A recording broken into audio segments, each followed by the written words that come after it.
আজকে আমার বড় ভাইয়ের বাড়িতে দাওয়াত। তো দাওয়াতে এখানে হচ্ছে বাসমতি চালের বিরিয়ানি। তো বাসমতি চালের বিরিয়ানিটা কিন্তু দারুণ, একদম অরিজিনাল বাসমতি চাল। আর এখানে ডিম ভুনা করা হয়েছে, মানে ডিমের কোরমা যেটাকে বলে, ডিমের কোরমাটা সেই সুন্দর হয়েছে টেস্ট। তো সেটা আমি সাইড করে রেখেছি ডিমের কোরমাটা করে। এগুলো কিন্তু আমি এক হাতে রান্না করছি। আর এখানে আছে উটের মাংস। তো হালকা পাতলা ঝোল রেখেছি, কিন্তু হয়তো আপনারা বুঝতে পারছেন না বেশি ঝোল। উটের মাংসটা কিন্তু দারুণ হয়েছে।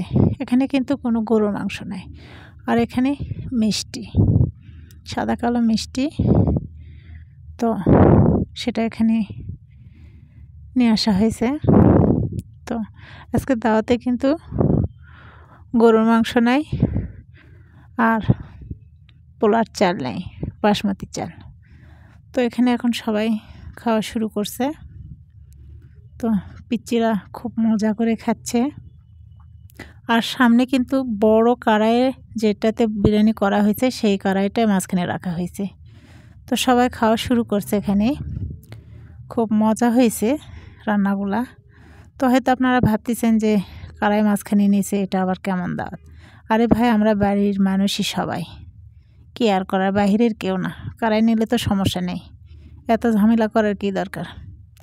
তাই তরকারিগুলো বাটিতে বাটিতে নেওয়া হয়েছে, আর বিরিয়ানির কড়াইটা মাঝখানেই রাখা হয়েছে।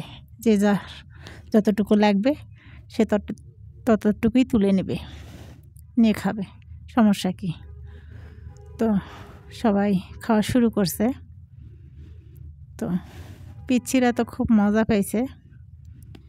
দই আছে, মিষ্টি আছে, গাজরের সালাদ আছে, শসার সালাদ আছে, লেবু আছে, উটের মাংস আছে, ডিম আছে। তো এই মানে সিম্পল একটা দাওয়াত, বেশি গর্জিয়াস না। তো বগুড়ার দই তো থাকবেই বগুড়ার মানুষের দাওয়াতে, সেটা কোনো কথা না, এটা কমন।